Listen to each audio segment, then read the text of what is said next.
Hello students, welcome back in physics class. हम study कर रहे हैं क्लास 11 की physics second part chapter number 10 तरलों की यांत्रिक गुण। ठीक है, और उसमें हम पढ़ते हुए आ चुके हैं। आज का जो हमारा टॉपिक है वो बेसिकली बर्नौली का प्रमेय है, बर्नौली का समीकरण। जो हमसे बताता है, इसके बारे में हम बाद में स्टडी करेंगे। उससे पहले हम कुछ चीजें हैं जो बहते हुए द्रव की ऊर्जाओं के रूप में हमें पता होनी चाहिए। पहले हम उसके बारे में जान लेते हैं कि जब कोई द्रव जो है वो बह रहा होता है तो उसमें मुख्य रूप से 3 प्रकार की ऊर्जाएं पाई जाती हैं: दाब ऊर्जा, गतिज ऊर्जा और स्थितिज ऊर्जा। ठीक है, कितनी?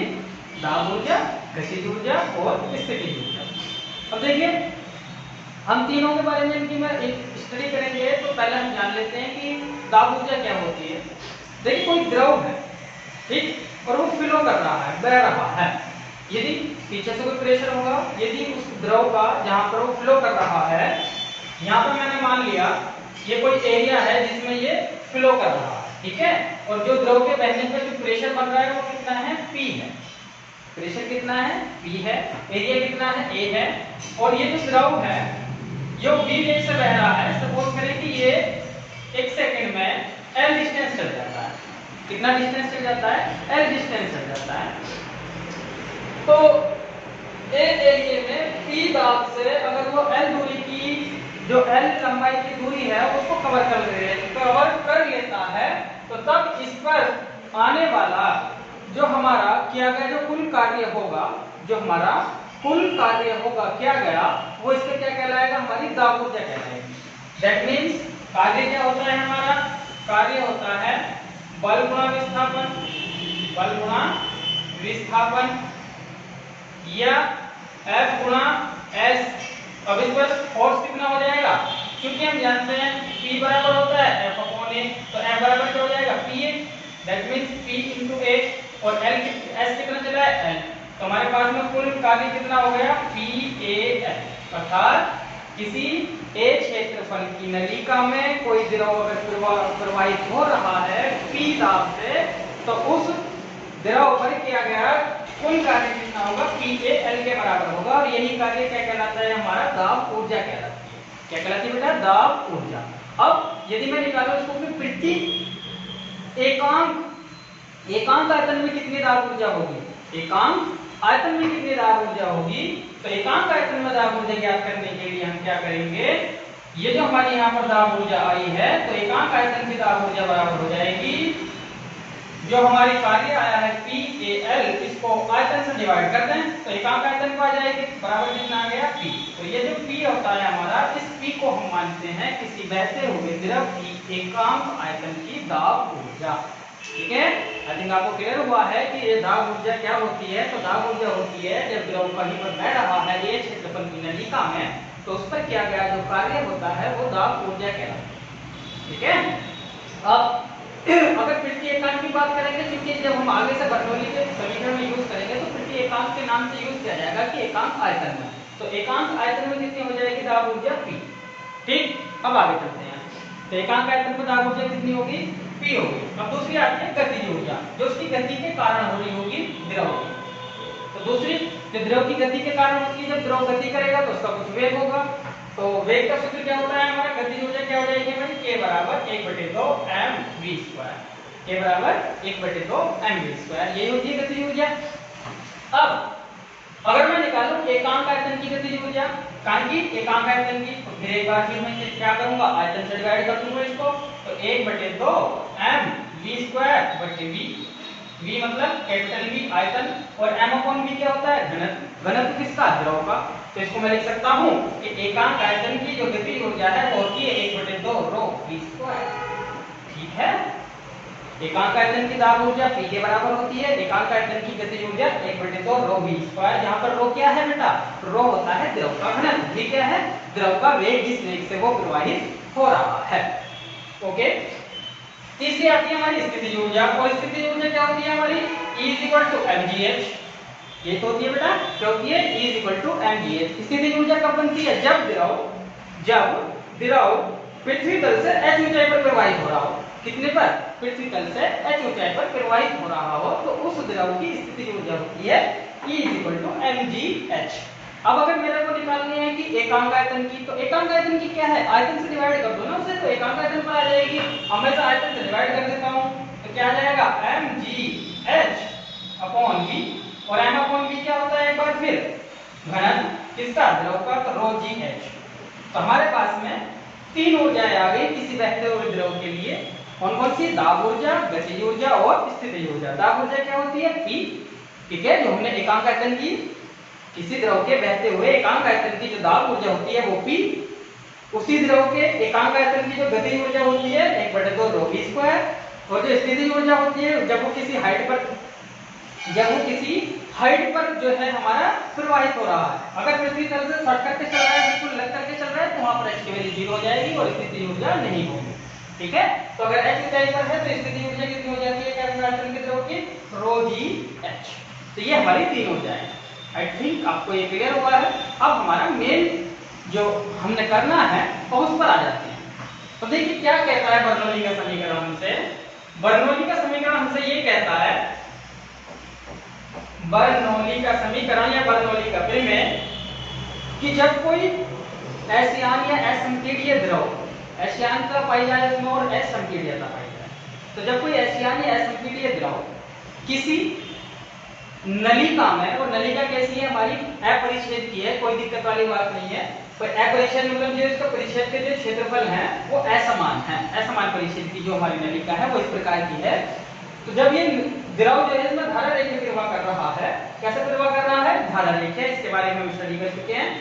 तो इस नली के हर बिंदु पर, यहाँ पे यहाँ पे यहाँ पे यहाँ पे यहाँ पे यहाँ पे कहीं पे भी आप निकालें, इस नलिका के हर बिंदु पर धारा रेखा प्रवाह कर रहा हो द्रव, तो उसके हर एक बिंदु पर जो इसकी तीनों ऊर्जाएं होती हैं जिनकी अभी हमने बात की, उन तीनों का जो योग है वो कांस्टेंट आता है।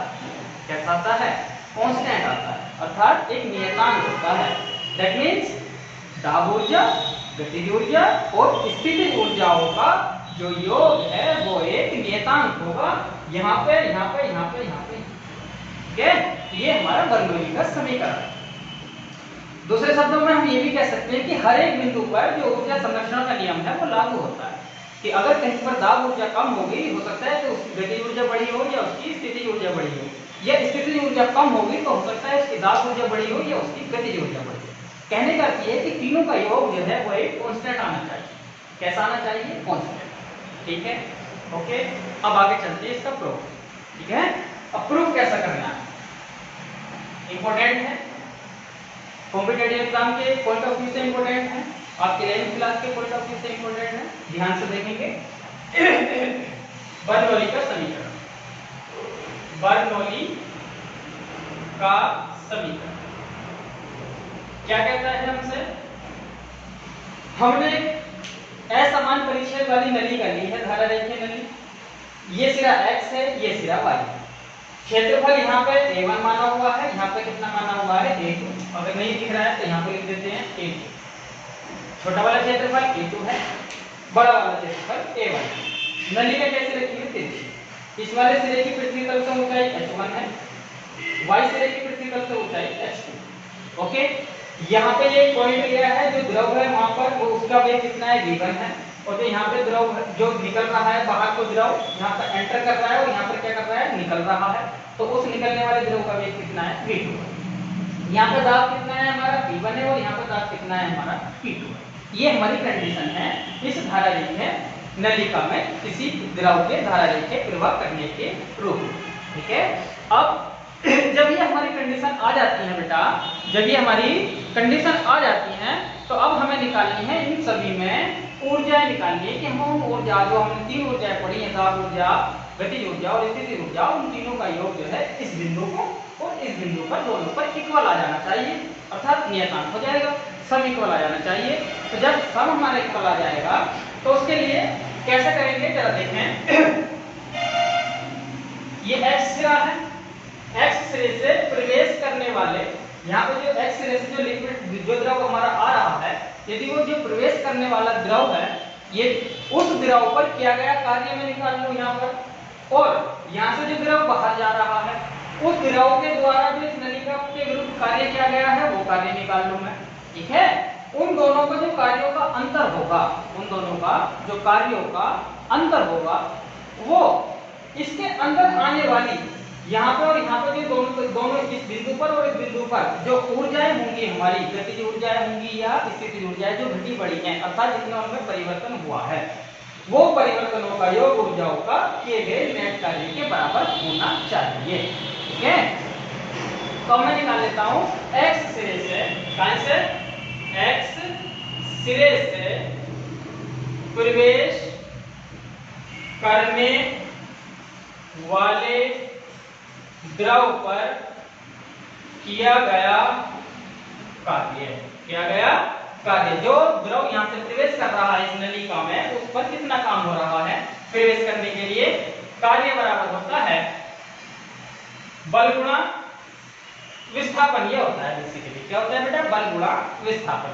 अब मेरे को बल निकालना है कि यहाँ पर इस सिरे पर कितना बल है, तो देखिए यहाँ पर दाब कितना है P1, तो x सिरे पर जो बल हो जाएगा मेरा F अपॉन क्या हो जाएगा यहाँ का एरिया, एरिया कितना है A1, तो F इक्वल टू क्या हो जाएगा P1 into A1 हो जाएगा। ओके, तो W बराबर हो गया F, S के लिए क्या रखूं मैं P1 A1 into S, S क्या है मेरा विस्थापन। अब देखिए ये विस्थापन क्या होगा, हम बात करेंगे एक सेकंड में, एक सेकंड में जितना द्रव यहाँ से निकला और एक सेकंड में ही जितना द्रव यहाँ से बाहर हुआ, तो यहाँ से एंटर हुआ है और यहाँ से क्या हुआ है बाहर हुआ है, उनकी कार्य और ऊर्जाओं की बात करनी है हमको। तो ये हमने पहले कार्य निकाल लिया। अब एक सेकंड में जो यहाँ से द्रव एंटर हो रहा है उसका वेग कितना है v1, तो वो एक सेकंड में कितनी दूरी तय करेगा, v1 के बराबर दूरी तय करेगा। एक सेकंड में v1 के बराबर वेग के बराबर तो दूरी तय करेगा। तो हम एक सेकंड की बात कर लेते हैं, एक सेकंड में x सिरे से प्रवेश करने वाले द्रव पर किया गया कार्य, किया गया कार्य W बराबर हो जाएगा P1 A1 into V1। Okay, ये आ गया मेरा इक्वेशन नंबर 1। समझ आता है इतना, ध्यान से समझ लें, काफी इंपॉर्टेंट है, थोड़ा लेंथी है। तो एक सेकंड में x सिरे से प्रवेश करने वाले द्रव पर किया गया कार्य, ये आ गया मेरा P1 A1 into V2। अब बात कर लेते हैं यहाँ पर इसी तरह से एक सेकंड में y सिरे से निकलने वाले द्रव जो है वो इस नलिका पर कितना काम करेगा। ठीक है, एक सेकंड में इसी प्रकार एक सेकंड में y सिरे से, कौन से सिरे से, y सिरे से निकलने वाले द्रव के द्वारा किया गया कार्य,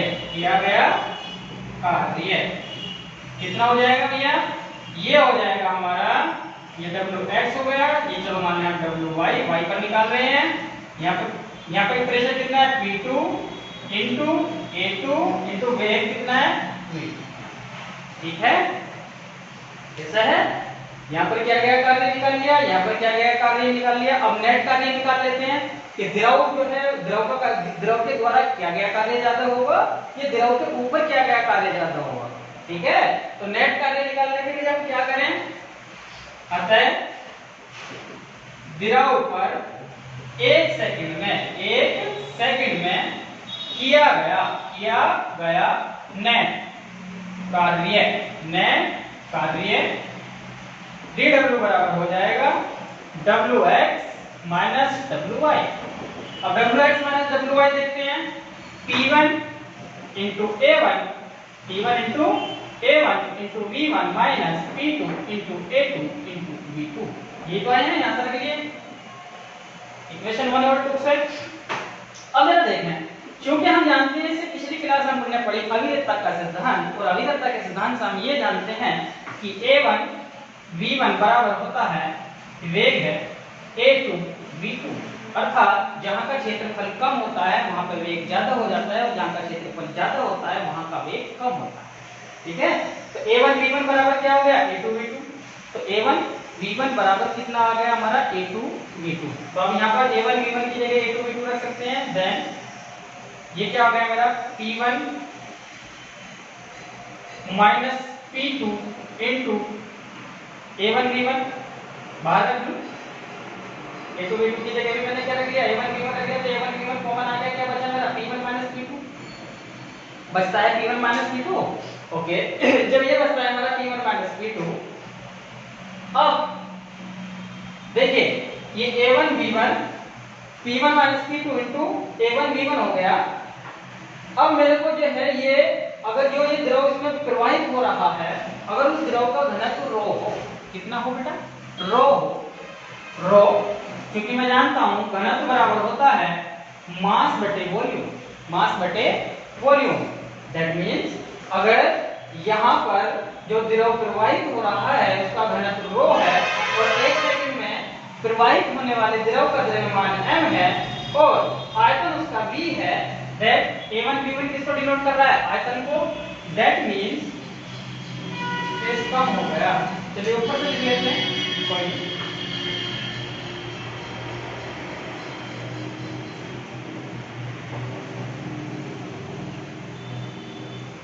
that means rho is equal to हो जाएगा m ओवर A1 V1। यहां से मैं A1 V1 की वैल्यू निकालना चाहूं घनत्व की टर्म में, तो ये क्या आ जाएगी, m ओवर रो, क्या आ जाएगी मेरी, m ओवर रो। तो जब ये m ओवर रो आ गई तो यहां पर नेट कार्य dw बराबर कितना आ गया भैया, P1 minus P2 into m upon रो।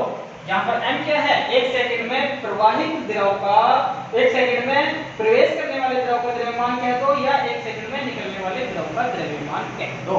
द्रव का जो द्रव्यमान है वो इक्वल होगा, ठीक है, और ये रो क्या है, उस द्रव का घनत्व। ये क्या मेरी आ गई इक्वेशन नंबर 3। नेट कार्य निकाल लिया, यहाँ तक आ गए। अब ऊर्जाओं की बात कर लेते हैं, ये तो था मेरा कार्य। अब ऊर्जा कौन कौन सी होगी, 2 प्रकार की ऊर्जा होगी, गतिज ऊर्जा और स्थितिज ऊर्जा। अब देखिए गतिज ऊर्जा, यहाँ पर वेग कम है, यहाँ पर वेग क्या है, ज्यादा है, ठीक है। और गतिज ऊर्जा क्या होती है हमारी, 1/2 mv², यही होती है गतिज ऊर्जा। चलिए x सिरे से प्रवेश करने वाले द्रव की गतिज ऊर्जा, x से प्रवेश करने वाले द्रव की गतिज ऊर्जा kx बराबर हो जाएगी 1/2 m v1²। हो जाएगी या नहीं हो जाएगी, 1/2 m v1²।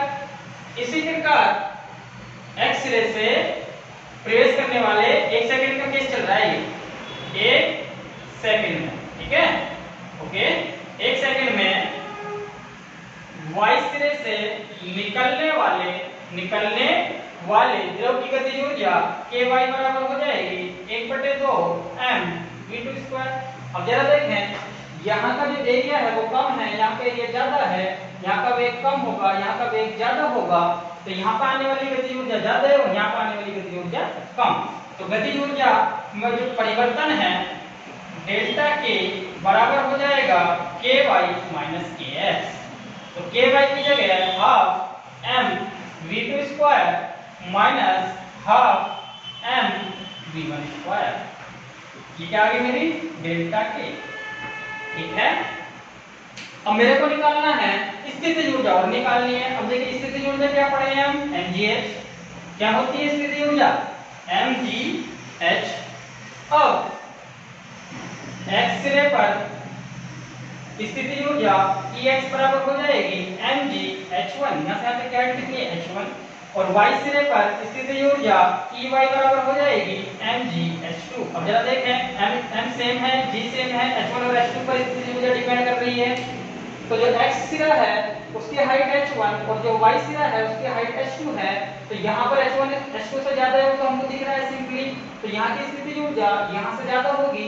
तो अगर मैं स्थितिज ऊर्जा में परिवर्तन निकालूंगा डेल्टा E, तो वो बराबर हो जाएगा किसके, वो हो जाएगा मेरा Ex minus Ey। That means Ex कितना है, mgh1 माइनस mgh2, ठीक है। ये आ गई मेरी स्थितिज ऊर्जा में परिवर्तन। ये क्या आ गया मेरा, स्थितिज ऊर्जा में परिवर्तन, ठीक है। ये क्या है भैया, स्थितिज ऊर्जा में परिवर्तन। अब देखिए, अब स्थितिज ऊर्जा क्या हुई है, ज्यादा से कम हुई है, और गतिज ऊर्जा क्या हुई है, कम से ज्यादा हुई है। जरा देखें, यहाँ पर कम थी एक्स रे पर और वाई रे पर कैसी थी, ज्यादा थी। ठीक है, अब हमसे एनर्जी कंजर्वेशन लॉ जो है वो ये कहता है कि जो एनर्जी है वो कंजर्व रहती है, एनर्जी कहीं भी वेस्ट नहीं होती। स्थितिज ऊर्जा मेरी ज्यादा से कम हो गई, गतिज ऊर्जा मेरी कम से ज्यादा हो गई। अब इन ऊर्जाओं की नेट वृद्धि निकाल लेते हैं। क्या निकाल लेते हैं, नेट वृद्धि, ये नेट परिवर्तन।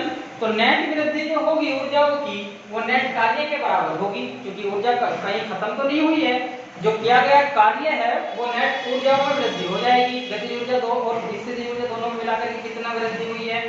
तो फाइनली हम क्या कह सकते हैं, फाइनली हम कह सकते हैं, इसको हटा देते हैं, जो इक्वेशन है उनको छोड़ देते हैं।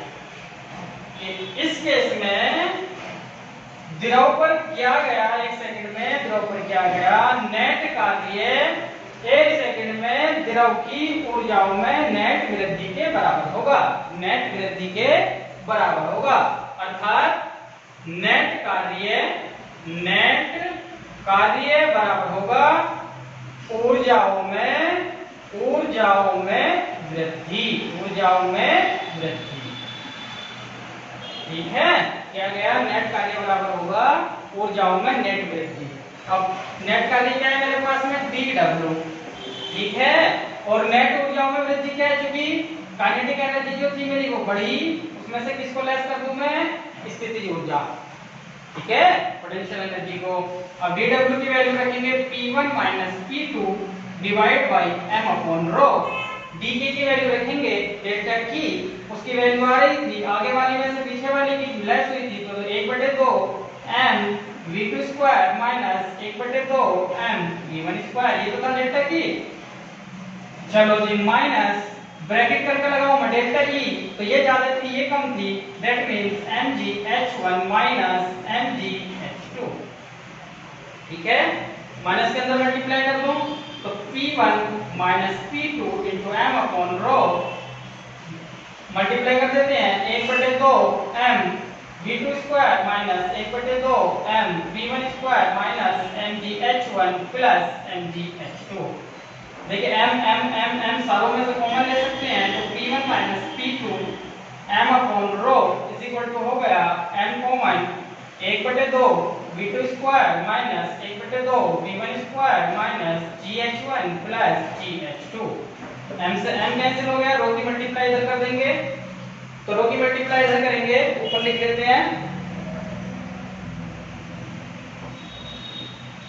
रो की मल्टीप्लाई इधर करने पर ये आ जाएगा P1 minus P2 is equal to 1/2 rho v2 square minus 1/2 rho v1 square minus rho gh1 plus rho gh2।